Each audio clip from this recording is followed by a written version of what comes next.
வணக்கம் நண்பர்களே, கோயில்ல எதுக்காக மணி அடிக்கிறாங்க என்ற உண்மையை பற்றி தெரிந்து கொள்வோம் இந்த பதிவில். இந்து மதத்தில் பல தெய்வங்கள் உள்ளன, பல நம்பிக்கைகளும் பல சடங்குகளும் உள்ளன.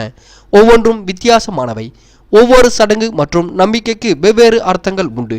ஆனால் ஒரு பொதுவான நோக்கம் பரம்பொருளை அடைவது மட்டும்தான். வேற்றுமையில் ஒற்றுமை என்று கூட இதனை சொல்லலாம். இதுவே இந்த மதத்தின் அழகு என்றும் கூறலாம். கடவுளை அடைய பல்வேறு வழிகள் இருந்தாலும் கடவுளை அடைவது என்ற ஒன்று மட்டுமே அனைவரின் குறிக்கோளாகும். கோயில்ல எதுக்காக மணி அடிக்கிறோம் என்பதை விரிவாக தெரிந்து கொள்வோம். நெற்றியில் அணியும் குங்குமம், கைகளில் மற்றும் கழுத்தில் அணியும் கடவுளின் புனித கயிறு போன்றவை அதனை அணிந்திருப்பவர் மனதில் ஆன்மீக உணர்வை அதிகரிக்க உதவுகிறது. சங்கில் இருந்து எழும்பும் ஒலி, கோயில் மணியில் இருந்தும் எழும்பும் ஓசை, சமஸ்கிருத மந்திரங்களில் இருந்து வரும் சக்தி போன்றவை கோயிலை சுற்றியுள்ள இடங்களை இன்னும் அழகாக மாற்றுகிறது. மேலும் மனிதர் மனதில் நேர்மறை அதிர்வுகளை உண்டாக்குகிறது. இந்த ஓசைகள் இறைவன் நம்முடன் இருக்கிறார் என்ற உணர்வை நமக்குள் ஏற்படுத்துகிறது. இறைவன் தூணிலும் இருப்பார், துரும்பிலும் இருப்பார் என்று சொல்வது உண்மை என்று சில நேரம் நம்மை உணர வைக்கும் அறிகுறிகளாக இவை உள்ளதை நாம் உணரலாங்க. இந்து மதத்தில் புனிதமாக கருதப்படும் ஒவ்வொரு பொருளுக்கும் பின்பற்றப்படும் ஒவ்வொரு சடங்குக்கும் ஒரு காரணம் உண்டு.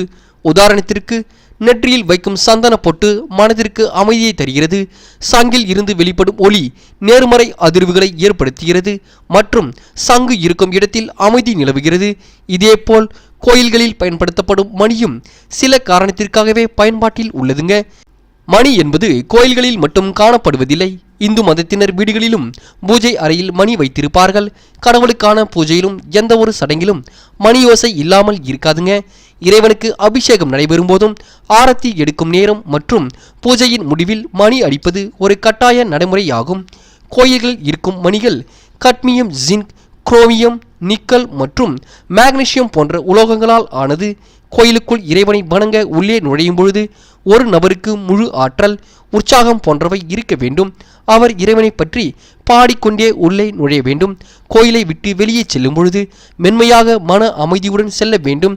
கோயிலில் இருந்து வெளிப்படும் மணியோசை ஒரு நபருக்கு உற்சாகத்தை கொடுக்கிறது. அது மட்டும் இல்லைங்க, இன்னும் பல்வேறு அறிவியல் காரணங்களும் இருக்கு. இறைவனின் கருவறையை நெருங்கும் பொழுது அங்கிருக்கும் மணியை அடிப்பது எல்லோரின் வழக்கம். இதற்கு காரணம் உங்கள் வருகையை கடவுளுக்கு உரைப்பதாகும். மேலும் நாம் கடவுளின் கருவறையில் வாயிலில் இருப்பதால் கவன சிதறல்கள் இல்லாமல் மனதில் கடவுள் மட்டுமே நினைக்க வேண்டும் என்பதை மனதிற்கு உணர்த்தும் ஒரு அறிகுறியாகவும் இந்த மணியோசை பார்க்கப்படுகிறதுங்க.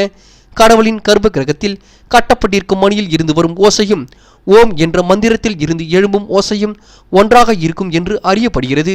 இந்த ஓசை வரும் இடத்தை சுற்றி நேர்மறை அதிர்வுகள் மற்றும் நேர்மறை ஆற்றல் அதிகமாக இருக்கும்.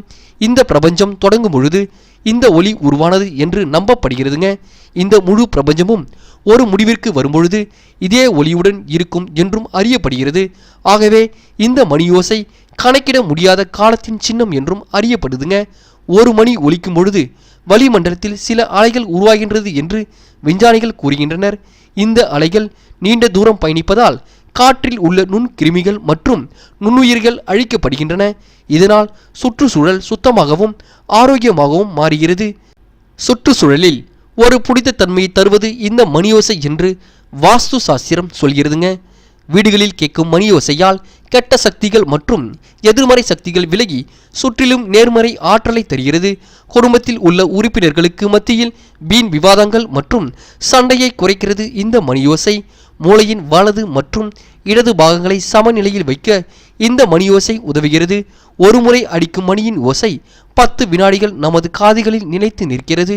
இந்த ஓசை உடலின் 7 சக்கரங்களையும் ஊக்குவிக்கிறது, மன அமைதியை தருகிறது, கவனத்தை அதிகரிக்கிறது.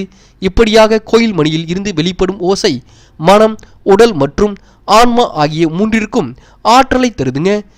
ஆகையால் கோயில் இல்லா ஊரில் குடியிருக்க வேண்டாம் என்று நமது முன்னோர்கள் கூறியுள்ளனர். இது போன்ற ஆன்மீக தகவல்களை உடனுக்குடன் தெரிந்து கொள்ள ப்ளீஸ் சப்ஸ்கிரைப் நம்ம channel daily Tamil. Thank you for வாட்சிங்.